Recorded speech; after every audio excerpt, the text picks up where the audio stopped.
Okay, so let's move on. Second lesson to talk about pronomes de complemento direto.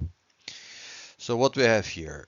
Now I want you to check this words that we have here in yellow, and you have to find the right pronoun to represent that will represent o carro, as malas, os meus amigos, eu, and tu. Okay.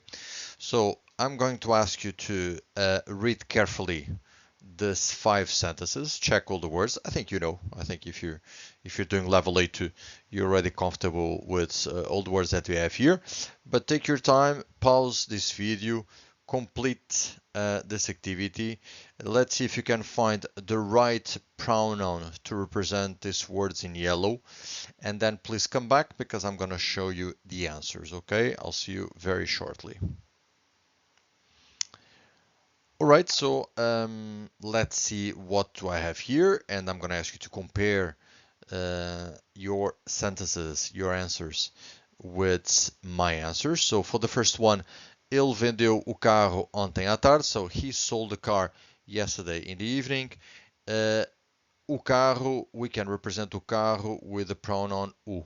So vendeu-o. So ele vendeu-o ontem à tarde. So this o represents o carro. So basically you're saying ele vendeu, so he sold it. So this o represents o carro. You would say he sold it yesterday in the afternoon. The second one we have o Pedro comprou as malas naquela loja. So Pedro bought the bags on that store. So instead of as malas, we have the pronoun as. So Pedro bought them. So this as represents them. Pedro bought them on that shop. For the third one, we have eu encontrei os meus amigos. So I encounter my friends on the street. So os meus amigos, we can represent os. Os stands for os meus amigos. So I encounter them on the street. The fourth, we have ele encontrou-me na discoteca ontem à noite. This one is, I think it's very easy. So he encountered me on the disco yesterday in the evening. So this me represents eu. And the last one, o Eduardo viu-te na faculdade. So Eduardo saw you in the university. Okay. So let's move on with one slide more. This time we have here pronomes de complemento direto, but regras especiais, special rules, okay? And everything that we saw before, I think it's okay. It's okay to understand. Maybe it's not so easy for you to start using, but when you're reading, when I'm explaining, I think it's quite simple to follow. But the main problems will start here with this regras especiais, special rules. Let me tell you that even for Portuguese people, native speakers, these special rules are challenging, okay? Every single day I can hear people, my friends, my family, journalists, politicians, using some of these special rules in the wrong way, okay? So I'm trying to take some pressure from your shoulders, and I'm trying to let you know that these special rules, if they are hard for Portuguese people, they are obviously hard for those who are learning Portuguese as a foreign language, right? So today, and I'm gonna teach you, and I'm gonna explain the rules that we have here, but I don't think that you have to be worried about trying to memorize these special rules, okay? Okay, but anyway, I'm gonna show you the special rules that we have here. So the first one says that if we have a verb that ends with an R, an S, or a Z, which is the case here, ele vai fazer, see that fazer ends with an R. Ele está a lavar, lavar ends with an R. Or tu bebes, bebes ends with an S, so it's this rule here. Nós vemos, vemos ends with an S. Or o Rui faz, faz ends with a Z.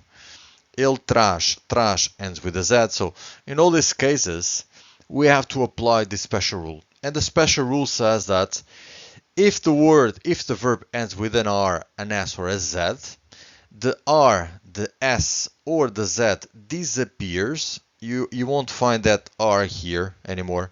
You won't find this S here anymore. You won't find this Z here anymore.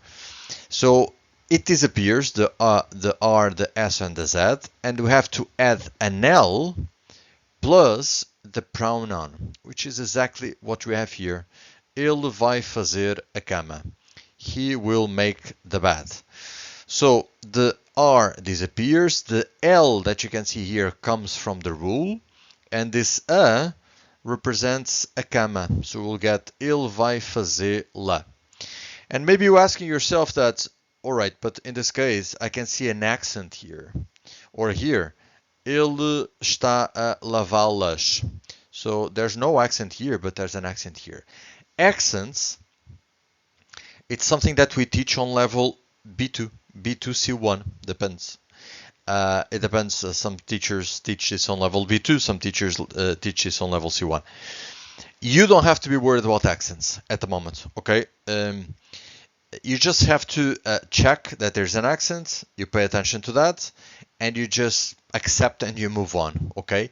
It's definitely, this is not the moment for you to study all the long list of rules that you have for accents. So don't worry with accents. If you see that there's an accent, just pay attention, try to understand, and if possible, if you're going to write on that word, write it with the accent, because you can see that there's an accent there, but just accept and move on, okay?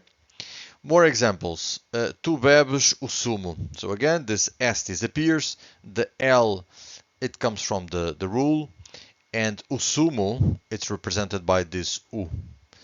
Same logic here. Nós vemos a Sara todos os dias, so we see Sara every day. The S disappears, the L comes from the rule, and this A represents a Sara. O Rui faz os trabalhos de casa, or o Rui fá-los, so the S disappears, the L comes from the rule, and this os represents os trabalhos. Ele traz a mala para a escola.